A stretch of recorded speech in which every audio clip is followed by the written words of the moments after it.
আজকে হঠাৎ কি পুরনো বাড়ির উদ্দেশ্যে যাওয়ার পথে বন্ধুর সাথে দেখা, কি বলবেন? ফাল্গুনি আমার বন্ধু, আমার যে এলআইসি করি, এলআইসি এটাও দেখে এবং আমি প্রিমিয়াম দিতে ভুলে গেলেও ও প্রতিদিন প্রতি বছর ও প্রিমিয়ামটা ঠিক টাইমে দিয়ে ঠিক টাইমে আবার পরে অ্যাডজাস্টমেন্ট করে পয়সা নিয়ে নেয়। শুধু আজকের বন্ধুত্ব নয়, কলেজ লাইফে আমরা একসঙ্গে পড়াশোনা করেছি, সেই থেকে দীর্ঘদিনের বন্ধুত্ব রয়েছে। আমি বাড়ি গিয়েছিলাম, আমি ফেরার পথে তোর সাথে দেখা করবো, অনেকদিন দেখা সাক্ষাৎ হয়নি। পুরনো বন্ধুকে অনেকদিন পরে কাছে পেলেন, কেমন লাগছে? ও ভালো লাগবে, দুদিন ছাড়া ফোন হয়, মাঝে মাঝে গতকাল কিন্তু দেখা তো হয় না। না, দেখা হয় না, মাঝে মাঝে হোয়াটসঅ্যাপ কলও করি, হোয়াটসঅ্যাপ কল করেও দেখে নিই। কিন্তু বিষয়টা হচ্ছে যে পূর্ণাবয় একটা ছবি দেখা, সেটার অনুভূতি আলাদা, কাছ থেকে দেখার অনুভূতি তো আলাদা। তো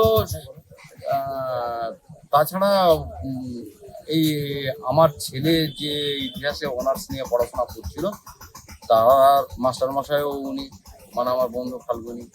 তো স্বাভাবিকভাবে ফাল্গুনির সাথে শুধু নয়, ফাল্গুনির বাড়ির সাথে এবং ফাল্গুনির যে আরামবাগে ওর দাদা বৌদি আছেন, ওর যে ভাইঝিরা রয়েছে, যারা আজকে এস্টাবলিশড পড়াশোনা করে চাকরি পেয়েছে, সকলেই বিবাহিতা জীবন পালন করছে।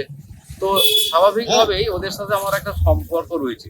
আর আমি এই যাদের সাথে বন্ধুত্ব হয়েছে, যাদের সাথে পড়াশোনা করেছি, যাদের সাথে দীর্ঘদিন ধরে কথা হয় না, হঠাৎ ফোন করি, সম্পর্ক রাখার চেষ্টা করি। আমি গিয়েছিলাম আমার কাকিমাকে দেখতে, কাকিমা অত্যন্ত মুমূর্ষু, কাকিমার সাথে কথা হলো না, কিন্তু দেখে এলাম শেষ দেখা। এইরকম আর কি, সময় পেলে আসি, ঘুরি, দেখি। কোনোটাই ঘোরার সময় নয়, একটা কাজেরই কথা, কাজেরই পরিবেশে থাকা, এইভাবেই চলছে। আরামবাগের বন্যা পরিস্থিতি উদ্বেগজনক, প্রায় 8খানা গ্রাম জলের তলায়, কি বলবেন? আমি আরামবাগে গ্রামের যে জলের তলায় যেটা বলছেন, যে মমতা ব্যানার্জি একটা কথা বলেন, প্রতি বছর বন্যা এলে বলেন, আপনারা খেয়াল করে দেখবেন যে ম্যান মেড বন্যা। আমি এটাকে বলছি man made problem. Man made problem মানে মেড বাই টিএমসি গভর্নমেন্ট, আর যেটাকে আপনি বলতে পারেন যে মমতা ব্যানার্জির দ্বারা এটা হয়েছে। আজকে 14 বছর একটা জায়গায় ক্ষমতা থাকার পর আমার যদি মায়াপুরের যে ব্রিজটা রয়েছে, সেই ব্রিজটা হচ্ছে মায়াপুর দহ ব্রিজ বা দহ খাল, এরকম একটা নাম আছে। সেখানে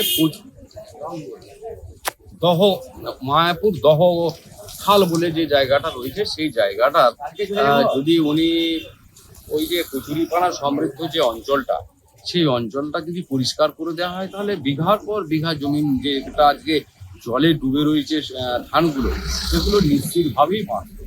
তারপরে আপনার ওখান থেকে ওই যে মলয়পুর 1 থেকে যে জলটা, ওখানে একটা বিস্কুটের কারখানা রয়েছে, ওই পাশ দিকে মলয়পুরের পাশ দিকে বের হয়, এটা যদি আদমপাড়ের পাশ থেকে বের করে দেওয়ার একটা ব্যবস্থা আছে, সেটা যদি সংস্কার করা হয়, তাহলে কিন্তু এই যে আপনি মায়াপুরের কথা যদি বলেন, তাহলে মায়াপুর কল্যাণ কেন্দ্র থেকে আরম্ভ করে এদিকে আপনি দেখতে পাবেন মায়াপুর স্টেশন, আর আপনি যদি পূর্ব দিকে চেয়ে দেখেন আসনপুর পর্যন্ত, আর পশ্চিম দিকে যতদূর চোখ যাবে পুরোটাই জল থই করছে। এটা বন্যার জল নয় কিন্তু। তাহলে বন্যার জল যদি হয়, তাহলে এই সরকার কি করবে, কিভাবে মানুষকে রক্ষা করবে? তো রাস্তাঘাট অনেক জায়গায় আমাকে 1 হাঁটু জল পেরিয়েও যেতে হয়েছে, কোনো জায়গায় মোটর সাইকেলে করেও যেতে হয়েছে, কোনো জায়গায় হাঁটারও সুযোগ হয়েছে।